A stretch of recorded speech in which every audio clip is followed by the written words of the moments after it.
ఈరోజే పాల్గొన మాస శుక్లపక్ష షష్ఠి. ప్రతి నెలలో అంటే తెలుగు నెలలో ప్రతి నెల శుక్లపక్ష షష్ఠి తిథి నాడు స్కంద షష్ఠి అని పిలుస్తారు. ఈ తిథి శివుడి కుమారుడైన కార్తికేయుడికి అంకితం చేయబడింది. ఈ రోజున ఆ స్వామిని పూజిస్తే సకల శుభాలు కలుగుతాయి. ఈరోజే పాల్గొన స్కంద షష్ఠి, పైగా బుధవారం రోజు వచ్చింది. ఎంతో విశేషమైన రోజు ఇది. ఈ రోజు కార్తికేయుణ్ణి పూజిస్తే భక్తుల జీవితంలోని అన్ని కష్టాలు తొలగిపోయి సుఖ సంతోషాలు నెలకొంటాయి. మరి ఎంతో విశేషమైన ఈ రోజు ఈ కథను వింటే చాలు జన్మల పాపాలు తొలగి కోటి జన్మల పుణ్యం వస్తుంది, సకల శుభాలు కలుగుతాయి. మరి ఆ కథ ఏంటో ఇప్పుడు ఈ వీడియోలో తెలుసుకుందాం. శివ పార్వతుల కళ్యాణం తర్వాత పార్వతీ అమ్మవారితో కలిసి పరమశివుడు ఆ కైలాసంలో 1000 సంవత్సరాలు ఏకాంతంగా కాలం గడుపుతున్నాడు. అది ఆది దంపతుల ఆనంద నిలయంగా లోకాలంటికి ఆదర్శవంతమై ఉన్నది. స్థుర స్థిర సాధ్య విద్యాధరాదులు తారకాసురుడు పెడుతున్న బాధలను భరించలేకుండా ఉన్నారు. ఇంతకీ తారకాసురుడు ఎవరు అంటే, తారకాసురుడు అమిత తపోబల సంపన్నుడు, బలశాలి, వర మదాంధుడు. తారకాసురుడు బ్రహ్మ గురించి తీవ్రమైన తపస్సు చేసి చావు లేకుండా ఉండే వరాన్ని కోరుకున్నాడు. అప్పుడు బ్రహ్మ ఇలా పలికాడు: పుట్టిన ప్రతి ప్రాణి గిట్టక తప్పదు. సురులకు తప్ప అసురులకు ఆ వరం ఇవ్వకూడదు. కాబట్టి మరేదైనా వరం కోరుకోమన్నాడు బ్రహ్మ. సరే అన్నాడు తారకుడు. శివుడికి పుట్టిన సంతానం, అందులోనూ 7 ఏళ్ల బాలుడి చేతిలో తప్ప మరెవరి చేతిలోనూ మరణించినటువంటి వరాన్ని కోరుకున్నాడు తారకుడు. ఎందుకంటే శివుడి భార్య సతీదేవి పిలవని పేరంటానికి వెళ్లి తన పుట్టినింట భర్తకు జరిగిన అవమానాన్ని తట్టుకోలేక యోగాగ్నిలో దహించుకుపోవడంతో శివుడు సతీ వియోగ దుఃఖంతో విరక్తుడై ఉన్నాడు. అటువంటి సమయంలో శివుడికి పుత్రుడు పుట్టడం అసంభవం కాబట్టి తన మరణం కూడా అసంభవమే అన్న ధీమాతో ఆ విధమైన వరం కోరుకున్నాడన్నమాట. సరే అన్నాడు బ్రహ్మ. అసురజన్మ కావడంతో పుట్టుకతోనే సంక్రమించిన బలానికి ఈ వరబలం తోడు కావడంతో తనను ఎవరూ జయించలేరన్న ధీమాతో తారకాసుడి ఆగడాలు తట్టుకోలేని విధంగా తయారయ్యాయి. వాడికి మిత్రుడైన సూరపద్ముడు కూడా జతయ్యాడు. ఇద్దరూ కలిసి దేవతలను, మానవులను, ముళ్లను, సాధు ప్రాణులందరినీ నానా హింసలకు గురిచేయసాగారు. దాంతో అందరూ కలిసి బ్రహ్మదేవుడి దగ్గరకు వెళ్లారు. తమను ఆ దుష్టుడి నుంచి కాపాడమని వేడుకున్నారు. ఆ రాక్షసుడి నొసట రాతరాసిన విధాతకు తెలియదా వాడినెలా సంహరించాలో? దేవతలకు బ్రహ్మ ఒక ఉపాయం చెప్పాడు. శివుడికి పుట్టబోయే కుమారుడు తప్ప వీడిని మరెవరూ సంహరించలేరు. కాబట్టి మనమందరం కలిసి శివుణ్ణి వైరాగ్యం నుంచి సంసార జీవనం వైపు మళ్లించాలని చెప్పాడు బ్రహ్మ. అప్పుడే మన పని సులువవుతుంది అన్నాడు. అందుకు సమర్థులెవరు అని వెతగ్గా మన్మధుడు ముందుకొచ్చాడు. మన్మధుడి భార్య రతీదేవి ముందు భర్తను వారించినప్పటికీ లోక కళ్యాణం కోసం సరే అని ఒప్పుకుంది. సతీదేవి పర్వతరాజైన హిమవంతుడికి పుత్రికగా పుట్టింది. పర్వతరాజు పుత్రిక కాబట్టి పార్వతి అయిందామే. ఆమెకు చిన్నప్పటినుంచి శివుడంటే వల్ల మాలిన భక్తి. ఆ భక్తి కాస్త ఆయన్ని పరిణయం చేసుకోవాలి అనేంతటి అనురక్తిగా మారింది. సాక్షాత్తు పరమశివుని పతిగా పొందాలంటే మాటలా మరి. అందుకే తపస్సు చేయడం మొదలుపెట్టింది పార్వతీదేవి. మన్మధుడి పని కాస్త సులువు చేసినట్లయింది. మహావైరాగ్యంలో ఉన్న శివుడి తపస్సు భంగం చేయకుండా ఆయన తపస్సు చేసే ప్రదేశమంతా రోజూ చక్కగా అలికి శుభ్రంగా ముగ్గులు పెట్టడం, ఆయన ఏమైనా తింటాడేమో అని పళ్ళు తెచ్చి ముంగిట పెట్టడం. ఇలా ఎంతకాలం గడిచినా శివుడు కళ్ళు తెరవనేలేదు. కాని పార్వతి మాత్రం అన్న పానీయాలు మానేసి కేవలం పండుటాకులు మాత్రమే తింటూ అపర్ణగా మారింది. ఒక రోజున మన్మధుడు కాస్త ధైర్యం చేశాడు. తన చిలికాడైన వసంతుణ్ణి తోడు చేసుకుని పూల బాణాలతో శివుణ్ణి తపస్సు నుంచి మళ్లించి ఆయన కోపాగ్ని కీలల్లో బూడిదయ్యాడు. ఆ తరువాత జరిగిందంతా గ్రహించిన శివుడు పార్వతిని వివాహం చేసుకున్నాడు. అదేవిధంగా దేవతల అభ్యర్థన మేరకు శివుడు తిరిగి మన్మధుడికి పునర్జీవితం కలిగించాడు. ఈ విధంగా ఉండగా తారకాసుడి ఆగడాలు ఎక్కువైపోయాయి. శివపార్వతులకు వివాహం కాగా వారు ఏకాంతంగా గడుపుతున్నారు. శివ వీర్యానికి జన్మించే ఆ బాలుడు ఎప్పుడు పుడతాడా అని సకల దేవతలు అహోరాత్రులు ఎదురుచూస్తున్నారు. అందుకోసం దేవతలంతా కలిసి సత్యలోకానికి వెళ్లి అక్కడ వాణీనాథుడైన చతుర్ముఖ బ్రహ్మగారిని దర్శనం చేసుకుని బ్రహ్మగారితో సహా శ్రీమన్నారాయణ్ణి దర్శించి తారకాసుడు పెడుతున్న బాధలన్నీ ఏకరువు పెట్టారు. అప్పుడు స్థితికారకుడైన శ్రీ మహావిష్ణువు ఇలా పలికాడు: బ్రహ్మాది దేవతలారా, మీ కష్టాలు త్వరలోనే తీరతాయి. మీరు కొంతకాలం క్షమాగుణంతో ఓపిక పట్టండి అని ఓదార్చాడు. అప్పుడు దేవతలందరికీ ఒక సందేహం కలుగుతుంది.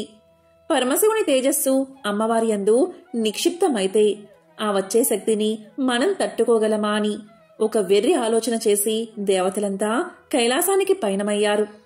అక్కడికి వెళ్లి పరమశివ పార్వతీ అమ్మవారి క్రీడాభవన ముఖద్వారం దగ్గర నిలబడి ఇలా పలికారు: దేవాదిదేవా, మహాదేవా, ప్రభు, మహా ఆర్తులం మేము.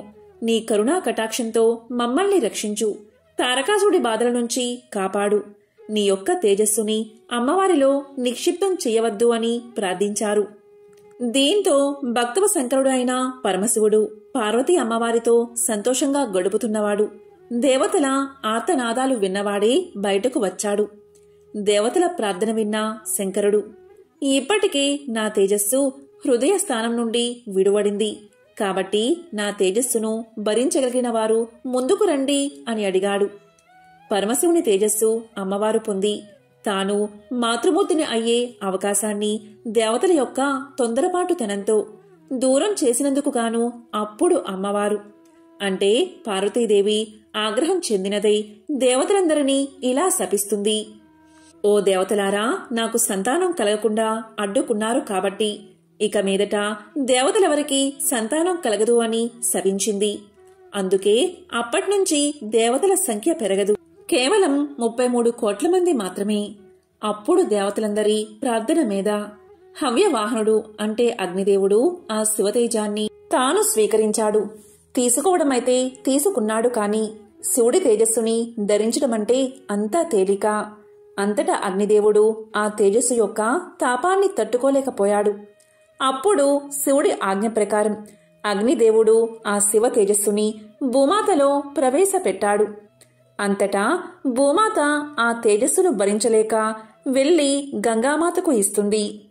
అప్పుడు గంగమ్మ ఆ శివతేజాన్ని స్వీకరిస్తుంది. అంతటా గంగానది కూడా ఆ తాపాన్ని తట్టుకోలేక కైలాస శిఖరాల దగ్గరలో ఉన్న శరవణము అనే రెల్లు పొదల తటాకంలో విడిచిపెడుతుంది.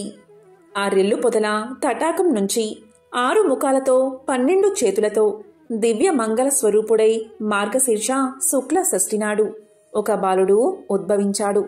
ఆయనే మన బుజ్జి సుబ్రహ్మణ్యేశ్వర స్వామివారు.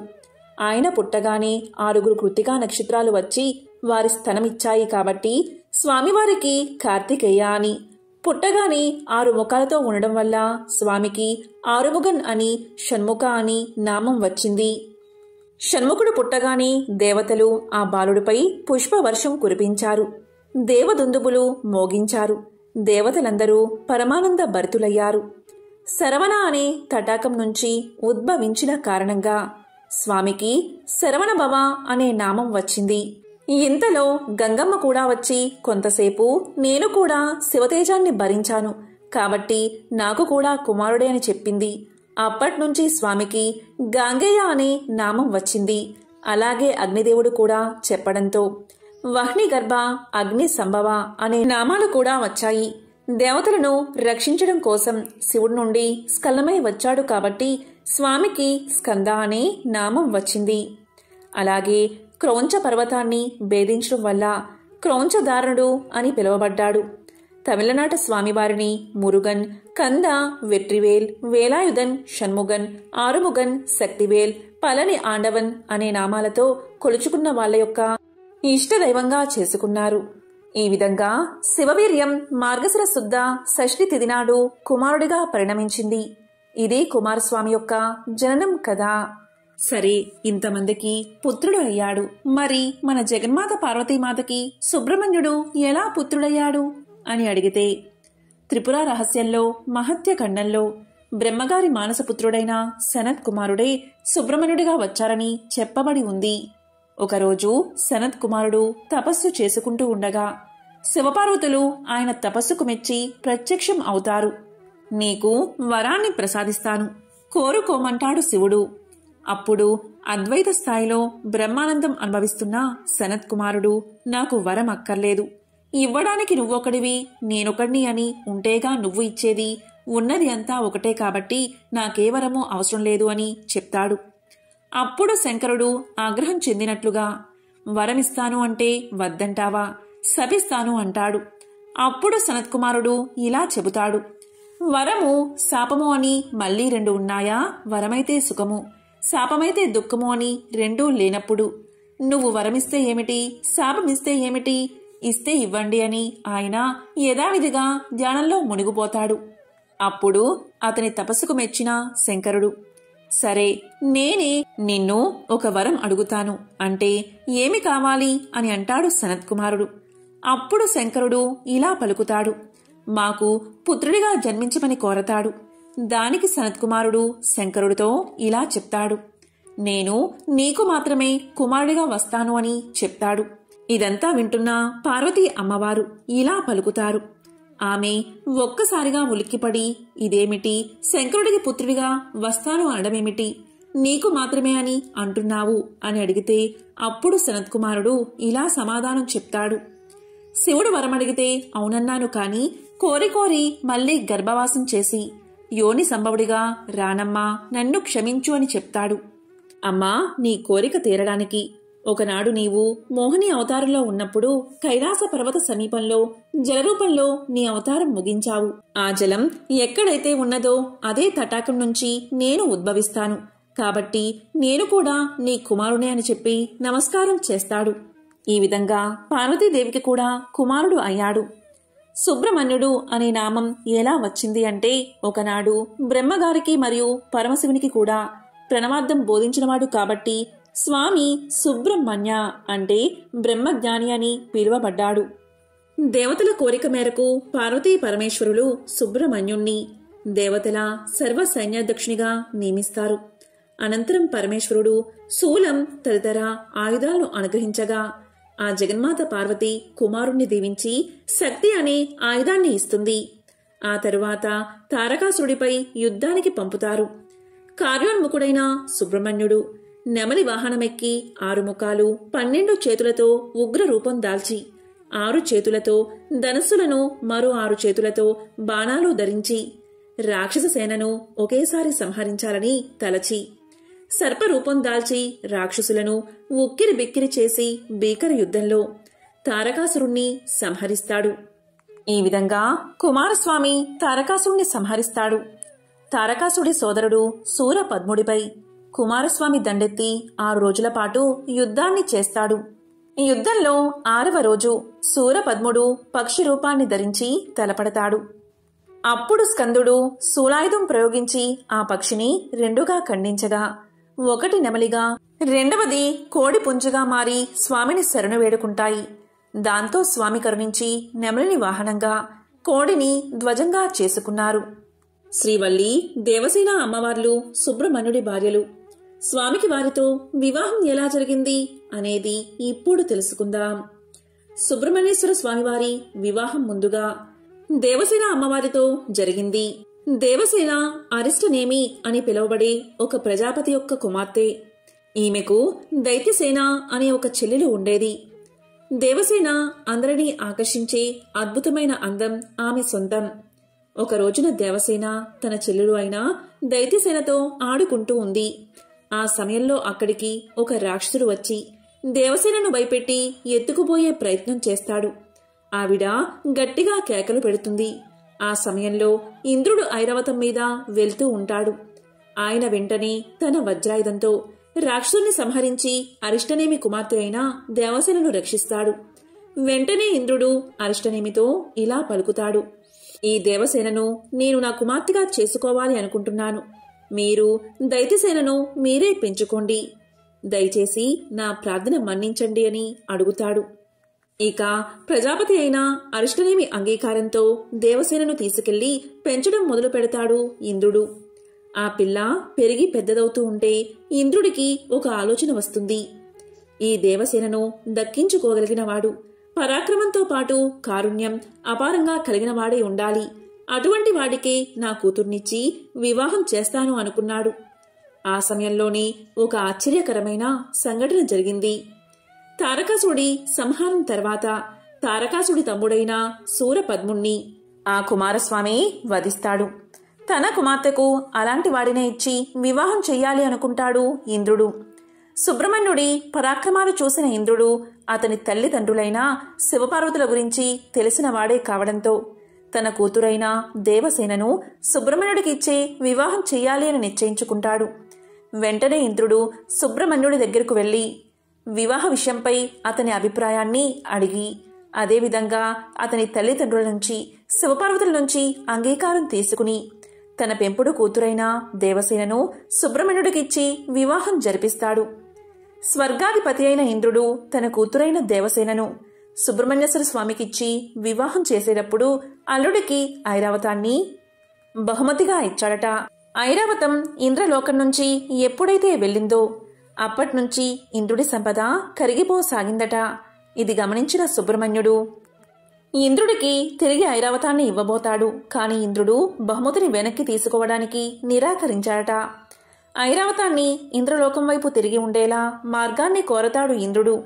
దానితో ఇంద్రలోకం తిరిగి కలకల్లాడిందని పురాణాలు చెబుతున్నాయి. ఈ విధంగా దేవసేన అమ్మవారి సుబ్రహ్మణ్యేశ్వరుల వారి వివాహం అంగరంగ వైభవంగా జరిగింది. ఇక వల్లీదేవి స్వామివార్ల వివాహం ఎలా జరిగిందో ఇప్పుడు తెలుసుకుందాం. పురాణాలలో కుమారస్వామి శ్రీ వల్లీల వివాహం ఎంతో విచిత్రమైనది. దీని వృత్తాంతం తప్పకుండా తెలుసుకోవాలి. కుమారస్వామి స్వర్గంలో విహరిస్తూ దేవసేనతో కలిసి సుఖాలు అనుభవిస్తున్నాడు. ఆ సమయంలో నారదుడు అక్కడికి వచ్చాడు. మహర్షిని సగౌరవంగా ఆహ్వానించి సత్కరించాడు కుమారస్వామి. కుశల ప్రశ్నలు అయిన తర్వాత, స్వామి, ముల్లోకాల్లోని జనులు సుఖంగా ఉన్నారా? దుర్మార్గులు, దుష్టులు, అధర్మపరులు విజృంభించడం లేదు కదా? త్రిలోక సంచారులు, తమకు తెలియని విషయాలు ఉండవు, దయచేసి సెలవియ్యండి అన్నాడు కుమారస్వామి. దానికి నారదుడు ఇలా పలికాడు. కుమారా, నువ్వు సేనానిగా ఉన్నప్పుడు అధర్మపరులు, దుర్మార్గులు ఎక్కడ ఉంటారు? లోకాలన్నీ సుఖశాంతులతో హాయిగా ఉన్నాయి. అయినా ఒక్క విషయం, ఇక్కడికి కొంత దూరాన పులింద దేశమున్నది. దాన్ని బిల్లరాజు పులిందుడు పరిపాలిస్తున్నాడు. అతను గొప్ప శివభక్తుడు, ధర్మపరుడు. అతనికి పిల్లలు లేరు. ఒకనాడు అతను తన భార్యతో కలిసి వేటకు వెళ్లాడు. ఆ అడవిలో ఒక నదీ సమీపాన ఒక పసిపాప కనిపించింది. ఆ నదీ తీరంలో శివుడు అనే ఒక మహర్షి తపస్సు చేసుకుంటున్నాడు. ఒక రోజున ఆయన ధ్యానంలోంచి కనులు తెరిచేసరికి 2 జింకలు గాఢాలు రాగంతో మైదున క్రియలో ఉన్నాయి. వాటిని చూసిన మరుక్షణమే మహర్షి మనసు చలించి రేపతనమైనది. అతని వీర్యం గడ్డిమీద పడింది. ఆ గడ్డిని ఆడజింక తిన్నది. ఆ ప్రభావం చేత జింక ఒక పాపను ప్రసవించి అరణ్యంలోకి వెళ్లిపోయింది. బిల్ల రాజదంపతులకు ఆ పసిపాప ఒంటరిగా కనిపించింది. శివుడి వరప్రసాదంగా భావించి ఆ బాలికను తెచ్చి పెంచుకున్నాడు బిల్లరాజు పులిందుడు. ఆ బాలికకు శ్రీవల్లి అని నామకరణం చేశాడు. ఆమె అందాల రాశి, అపరంజి బొమ్మ. ఆమె నీకు తగిన జోడు అన్నాడు నారదుడు. ఆ మాటలు వినగానే కుమారస్వామి మనసు వికలమైనది. శ్రీవల్లి ఎంత అందగత్తె కాకపోతే నారదముని ఆమె గురించి చెబుతాడు. ఆమెను చూడాలి. ఆమెను వివాహం చేసుకోవడానికి తల్లిదండ్రులైన శివపార్వతులు, దేవసేన ఒప్పుకుంటారా అని పరిపరి విధాలా ఆలోచిస్తున్నాడు. నారదుడు పులింద దేశం చేరాడు. నారదుడికి బిల్లరాజు ఎదురు వచ్చాడు. మంచి మంచి పువ్వులు, తేనె, పళ్ళు తీసుకువచ్చి నారదుడికి పెట్టాడు. నారదుడు బిల్లరాజుతో, నీకొక శుభవార్త చెప్తాను. మిమ్మల్ని ఉద్ధరించడానికి పరమేశ్వరుడు ఈ పిల్లను నీకు కూతురుగా పంపాడు. ఈ వల్లీదేవిని పెళ్లి చేసుకోబోయేవాడు లోకంలో యవ్వనంలో ఉన్న ప్రతి స్త్రీ ఎవరిని భర్తగా పొందాలి అనుకుంటుందో, ఎవరు జగదంబ అందాలు పోసుకున్నవాడో, ఎవరు పరమ సౌందర్య రాశి అయిన శంకరుడి తేజాన్ని పొందినవాడో, ఎవడు గొప్ప వీరుడో, ఎవడు మహాజ్ఞానియో, ఎవడు దేవసేనాధిపతియో అటువంటి వాడే నీకు అల్లుడు కాబోతున్నాడు. నీ అదృష్టమే అదృష్టమన్నాడు నారదుడు. బిల్లరాజు నారదుడి మాటలు విని చాలా పొంగిపోయాడు. ఆ మాటలు విన్న శ్రీవల్లి కూడా దేవసేనాని తన్ను వివాహం చేసుకుంటాడా, ఆది దంపతులు తన్ను కోడలుగా చేసుకోవడానికి ఒప్పుకుంటారా, ఇలాంటి ఆలోచనతో కాలం గడుపుతుంది. ఒకరోజు అనుకోకుండా కుమారస్వామి కొత్త ప్రదేశానికి వెళ్తాడు. అది పులిందపురము ఉద్యానవనం. ఆ సమయంలో రాజకుమారి చెల్లుతో కలిసి వనవిహారం చేస్తున్నది. ఆ ముగ్ధ మోహనాకారాన్ని చూశాడు కుమారస్వామి. కుమారస్వామి వనంలోకి ప్రవేశించి వల్లీదేవి వంక చూసి, బహుశా బ్రహ్మ తన సృష్టి శక్తిలోని సౌందర్యానంతా ఒకచోట రాశీభూతం చేసి ప్రాణ ప్రతిష్ఠ చేస్తే ఆమె ఈ వల్లి అయి ఉంటుంది. ఈ పిల్లతో ఒకసారి మాట్లాడాలి అనుకున్నాడు సుబ్రహ్మణ్యుడు. లతాంగి, నన్ను చేపట్టవా అని అడిగాడు. ఆవిడ ఈయన వంక చూసి, అబ్బో ఇతడు ఎంత అందగాడో అనుకుని, నారదుడు మా ఇంటికి వచ్చినప్పుడు నాకు సుబ్రహ్మణ్యుడితో వివాహం అవుతుందని చెప్పాడు. ఈ పిల్లవాడు అందగాడు కావచ్చు, కాని నా మనస్సునందు పాప పంకిలమైన భావం కలగరాదు. నేను సుబ్రహ్మణ్యుడికి చెందిన దానను. పార్వతీ పరమేశ్వరుల కుమారుడే అయి ఉంటే నా రొట్టె విరిగి నేతిలో పడినట్లే కదా అనుకుని, ఇంట్లో పెద్దవాళ్లు ఉన్నారు, ఏదైనా అడగవలసి వస్తే మా తల్లిదండ్రులను అడగాలి. అయినా కుమారస్వామి నాకు భర్త అవుతాడని నారదుడు చెప్పాడు. అందువల్ల నా మనస్సు ఆయనకే అర్పించబడింది అని సమాధానం చెప్పింది. ఆమె అలా చెప్పగానే మహానుభావుడు సుబ్రహ్మణ్యుడు ఒక్కసారి తన నిజరూపాన్ని చూపించాడు. ఆ తల్లి పొంగిపోయింది. ఇంతలో తండ్రి వచ్చి ఇంటికి తీసుకువెళ్లిపోయాడు. ఇంటికి వెళ్లిన తర్వాత ఆ పిల్ల మనసులో కుండి ఏడుస్తుంది. అయ్యో, ఎక్కడి మహానుభావుడు, నేను ఒక్క మాట నోరు తెరిచి చెప్పలేదు అని బాధపడుతూ ఉండగా చెలికత్తె ఇలా పలికింది. ఎందుకమ్మా బెంగ పెట్టుకుంటావు? ఒక ఆకు మీద ఉత్తరం రాసి నాకు ఇవ్వు, నేను పట్టుకువెళ్లి ఆయనకు ఇస్తాను అంది. అక్కడ సుబ్రహ్మణ్యుడు పుష్పవాటికయందు ఒక సరోవరం ఒడ్డున కూర్చుని ఉన్నాడు. చెలికెత్తి వెళ్లి పత్రం చూపించింది. ఆయన చదివి వల్లీదేవి దగ్గరకు వెళ్దాము అన్నాడు. అప్పుడు చెలికత్తె, అలా వద్దు, నేను పిల్లను తీసుకువస్తాను అని చెప్పి వెళ్లి వల్లీదేవిని తీసుకువచ్చింది. వారిద్దరూ మాట్లాడుకుంటూ కూర్చున్నారు. ఈలోగా తెల్లారిపోయింది. పిల్ల కనబడలేదని అందరూ వెతుకుతూ సరోవరం ఒడ్డు దగ్గరకు రాగా ఇద్దరూ కనబడ్డారు. బిల్ల నాయకుడికి ఆ యువకుడు సుబ్రహ్మణ్యుడు అని తెలియదు. సుబ్రహ్మణ్యుడు కూడా వేటగాని వేషంలో ఉన్నాడు. వెంటనే ఆగ్రహంతో తన పరివారంతో ఆయన మీద బాణాలు ప్రయోగించాడు బిల్ల నాయకుడు. అప్పుడు సుబ్రహ్మణ్యుడు పీలగా నవ్వుతూ వాటన్నిటినీ స్వీకరించి వల్లీదేవి వంక చూసి వారి మీద సమ్మోహనాస్త్రాన్ని ప్రయోగించాడు. అందరూ కిందపడి స్పృహతప్పిపోయారు. అప్పుడు వల్లీదేవి తన వాళ్ళందరూ పడిపోయారని ఏడ్చింది. అప్పుడు స్వామివారు అనుగ్రహించేసరికి మరలా వారందరికీ స్పృహ వచ్చి లేచారు. వారు లేచి చూసేసరికి శూలం పట్టుకుని నెమలి వాహనం మీద వల్లీదేవితో కలిసి కూర్చున్న సుబ్రహ్మణ్యుడు సాక్షాత్కరించాడు. ఆ బిల్లులందరూ నేలమీద పడి సుబ్రహ్మణ్యుడికి సాష్టాంగ నమస్కారం చేసి పొంగిపోయారు. నారదుడు దేవసేనతో పార్వతీ పరమేశ్వరులతో అక్కడకు వచ్చాడు. నేనెంత భాగ్యవంతురాలినో కదా అనుకుని వల్లీదేవి పార్వతీ పరమేశ్వరులకు నమస్కారం చేసింది. అప్పుడు సంతోషంగా పార్వతీ పరమేశ్వరులతో దేవసేనతో కలిసి ఏ అరమరికలు లేకుండా ఆనాటి నుంచి ఈనాటి వరకు భక్తుల కోర్కెలు అనుగ్రహించడానికి సుబ్రహ్మణ్య స్వామివారు తిరుత్తనియందు వెలసి ఉన్నారు. అత్రి మహర్షి బ్రహ్మ మానసపుత్రుడు.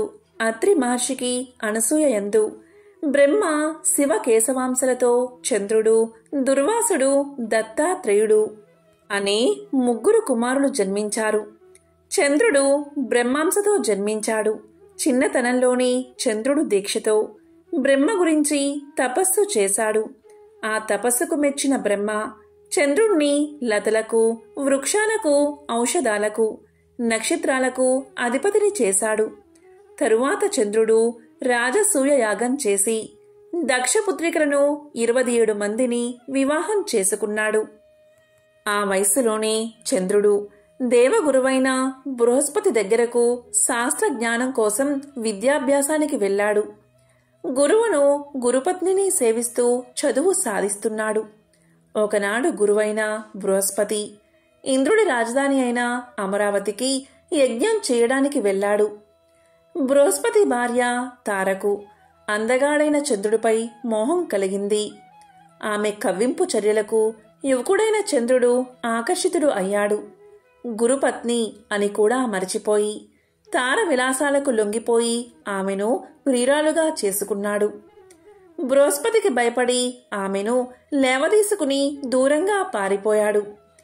ఎవ్వరు చెప్పినా చంద్రుడు తారను వదిలిపెట్టలేదు. ఈ కారణంగా చంద్రుడికి బృహస్పతికి మధ్య శత్రుత్వం మొదలైనది. రాక్షసుల గురువైన శుక్రాచార్యునకు దేవతల గురువైన బృహస్పతితో సహజంగానే విరోధముంది.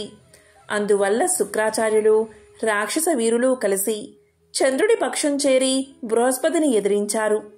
దేవేంద్రుడు దేవతలతో కలిసి బృహస్పతికి అండగా నిలిచాడు. తార విషయంగా 2 వర్గాల మధ్య పెద్ద యుద్ధమే జరిగింది. 2 పక్షాలలో చాలామంది మరణించారు. బృహస్పతి తండ్రి అయిన అంగీరసుడు ఈ సమస్యను ఎలా అయినా పరిష్కరించమని బ్రహ్మదేవుణ్ణి శరణు వేడుకున్నాడు. అప్పుడు బ్రహ్మదేవుడు వచ్చి చంద్రుణ్ణి మందలించి తారను బృహస్పతికి అప్పగించాడు. అప్పుడు బృహస్పతి తారతో ఇలా అన్నాడు: ఓ అపవిత్రురాలా, సిగ్గులేక వేసేలాగా అధర్మంగా ఆ చంద్రుడి వల్ల గర్భాన్ని తెచ్చుకున్నావు. ఆ గర్భం దించుకో అన్నాడు. అయినా తార వినకుండా చక్కటి బంగారు రంగుగల అందమైన బాలుణ్ణి ప్రసవించింది. ఆ శిశువు దివ్య తేజో విలాసుడై మోహనాకారంతో ఉన్నాడు. ఆ బాలుణ్ణి చూసిన తర్వాత బృహస్పతి, చంద్రుడు ఆ బిడ్డ నాది అంటే నాదని వాదులాడుకున్నారు.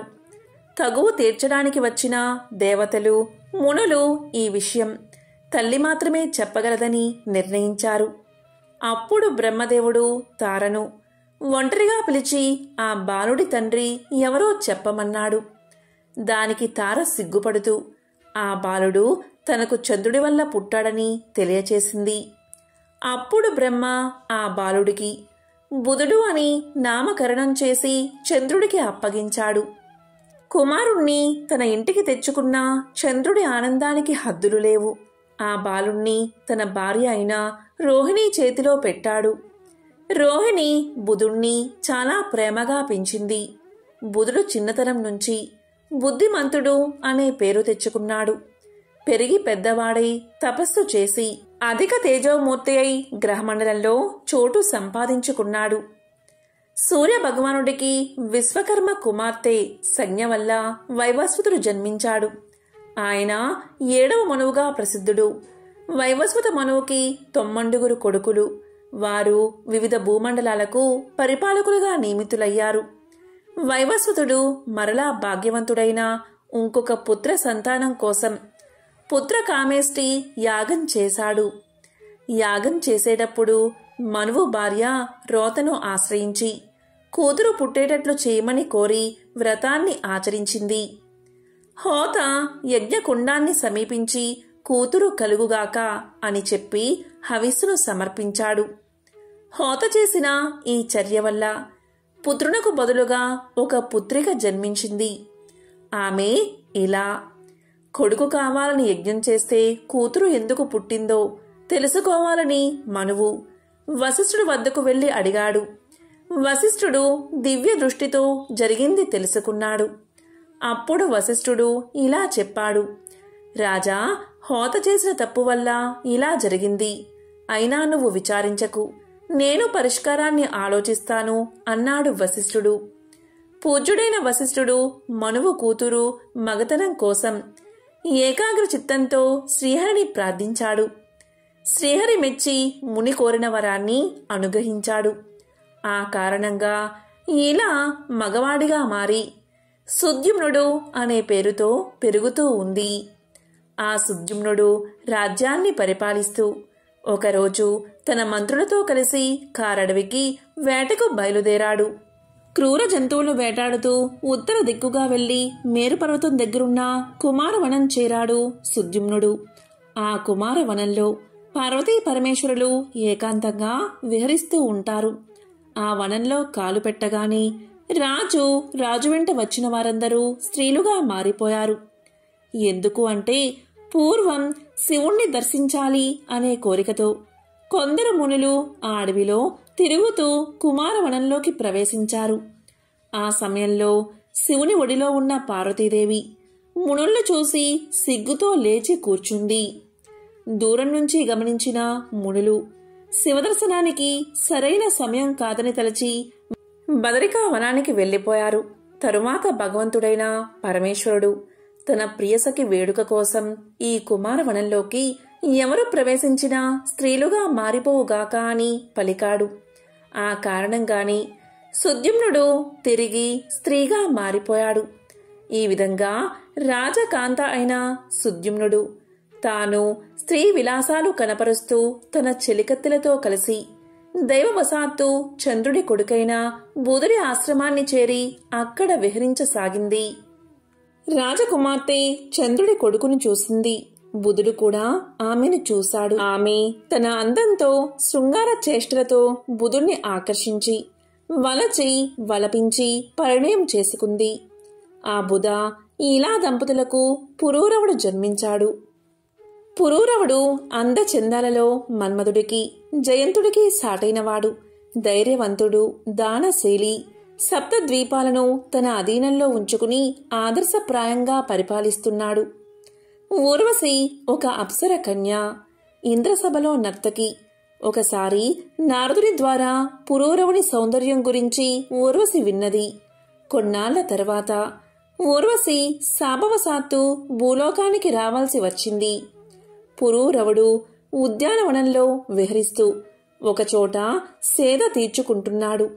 ఆ సమయంలో ఊర్వశి చెలికత్తెలతో అక్కడికి వచ్చి పురూరవుణ్ణి చూసింది. అతని అందానికి ముగ్ధురాలై తన్ని తాను మైమరచి అలా చూస్తూ ఉండిపోయింది. అప్పుడు ఆమెను చూసిన పురూరవుడు ఆశ్చర్యంతో, సుందరి, ఎవరు నీవు? దేవకన్యలాగా ఉన్నావు. ఇక్కడికి ఎలా వచ్చావు అని అడిగాడు. దానికి ఆమె, రాజా, నా పేరు ఊర్వశి. నేను ఒక దేవకాంతను. ఒక అనివార్య కారణం వల్ల కొన్నాళ్లు ఈ భూలోకంలో ఉండాల్సి ఉంది. నారదుని ద్వారా నీ అందచందాలు, పరాక్రమం గురించి విన్నాను అని సమాధానం చెప్పింది.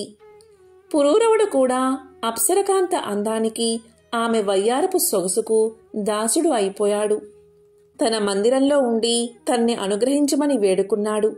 ఊర్వశి తనకు పురూరవునిపై ఉన్న కోరిక నెరవేరబోతున్నందుకు ఎంతో ఆనందించింది.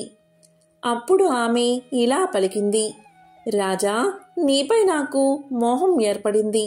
నీతో జీవించడం కూడా నాకు ఇష్టమే. కానీ నేను 2 గొర్రె పిల్లలను నా బిడ్డల్లాగా పెంచుకుంటున్నాను. నీవు వీటిని పోషించాలి. వాటికి ఎటువంటి ఆపద రాకుండా రక్షించాలి. నువ్వు దిశ మొలతో నాకు ఎప్పుడూ కనబడకూడదు. నా ఆహారం నెయ్యి, దానికి ఎప్పుడూ కొరత రాకూడదు. వీటిలో ఏది జరగకపోయినా అదే క్షణం నిన్ను విడిచి వెళ్ళిపోతాను అంది ఊర్వశి.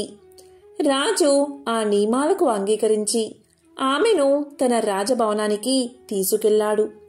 ఊర్వశి పురూరవులిద్దరూ ఒక్కటై విహరిస్తూ ఆనందంగా జీవితాన్ని గడుపుతున్నారు.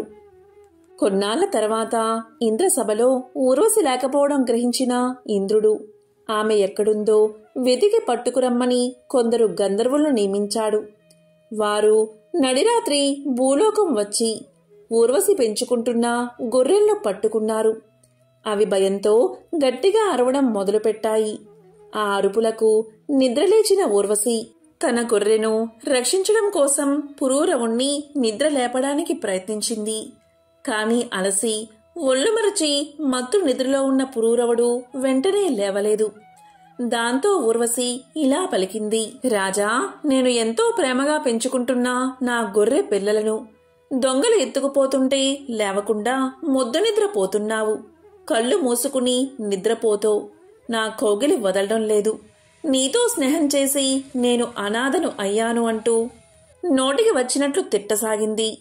ఊర్వశి పౌరుషమైన మాటలకు హఠాత్తుగా లేచిన పురూరవుడు తన బట్టలు ఊడిన సంగతి కూడా గ్రహించక కత్తిపట్టి గంధర్వులను ఓడించి గొర్రెలను తీసుకువచ్చాడు. అప్పుడు ఊర్వశి దిశమలతో ఉన్న పురూరవుణ్ణి చూసి ఇలా పలికింది, రాజా, నువ్వు నా నిబంధనలు పాటించకుండా దిశ మొలతో కనబడ్డావు. తక్షణం నిన్ను వదిలి వెళ్తున్నాను అని చెప్పి స్వర్గానికి తిరిగి వెళ్ళిపోయింది. ఊర్వశి కనిపించకపోవడంతో పురూరవుడు రాజ్యపాలన వదిలిపెట్టి పిచ్చివాడిలాగా తిరగడం మొదలుపెట్టాడు. తిరుగుతూ చివరకు కురుక్షేత్రాన్ని చేరుకున్నాడు. అక్కడ చెలికత్తెలతో కలిసి సరస్వతీ నదీ తీరంలో చెలికత్తెలతో కలిసి ఉన్న ఊర్వశిని చూశాడు. వెంటనే ఆమెను గట్టిగా కౌగలించుకుని, నన్ను మరచి ఎక్కడికి వెళ్ళిపోయావు అంటూ విలపించసాగాడు. అతని దుస్థితి చూసి జాలిపడిన ఊర్వశి ఆ రాత్రి పురూరవుడితో గడిపింది. మరునాడు ఉదయం నిద్ర లేచాక రాజుతో ఇలా పలికింది: నీ అనురాగ ఫలితంగా నేను గర్భవతిని అయ్యాను. నువ్వు మహారాజువి, రాజ్యపాలన నీ ధర్మం. సంవత్సరం తర్వాత నేను వచ్చి నీ బిడ్డను నీకు తెచ్చి ఇస్తాను. గంధర్వులను ప్రార్థించు, వారు నిన్ను కరుణిస్తారు అని నచ్చ చెప్పి వెళ్ళిపోయింది ఊర్వశి. దీంతో రాజు సంతృప్తిగా రాజధానికి వెళ్ళిపోయాడు. పురూరవుడు గంధర్వులను మనస్ఫూర్తిగా ప్రార్థించాడు. ఇక సంవత్సరం కాగానే ఊర్వశికి ఒక పుత్రుడు జన్మించాడు. గంధర్వులు పురూరవుని వద్దకు వచ్చి తనను ఊర్వశిని విడదీసినందుకు క్షమించమని కోరారు. ప్రతిఫలంగా వారు ఒక అగ్ని కుండకును ఇచ్చి యజ్ఞం చెయ్యమన్నారు. యజ్ఞఫలంగా ఊర్వశితో పాటు తన కుమారుడు లభిస్తారని దీవించారు. పురూరవుడు ఆ విధంగానే చేశాడు. వేదోక్తంగా యజ్ఞం నిర్వర్తించాడు. దాని ఫలితంగా ఊర్వశిని, తన కుమారుణ్ణి పొందాడు. ఊర్వశితో అన్ని లోకాల్లో విహరిస్తూ ప్రజారంజకంగా రాజ్యపాలన సాగించాడు. ఊర్వశి ద్వారా ఇంకొక 5 కుమారులను పొందాడు. పురూరవుని కుమారులు ఆయువు, ధీమంతుడు, అమానసుడు, విశ్వావసుడు, శతాయువు, చిరాయు ద్వారా చంద్రవంశం వృద్ధి చెందింది. ఇదే బుధుడి పుట్టుక. అలాగే బుధుడి వంశానికి అంటే చంద్రవంశానికి సంబంధించిన విశేషమైన కథ. బుధవారం రోజు ఎవరైతే ఈ కథను వింటారో లేక చెప్తారో అటువంటి వారి సమస్త దోషాలు తొలగిపోతాయి. జన్మల పాపాలు తొలగి 1,000,000 జన్మల పుణ్యం కలుగుతుంది. సకల శుభాలు కలుగుతాయి.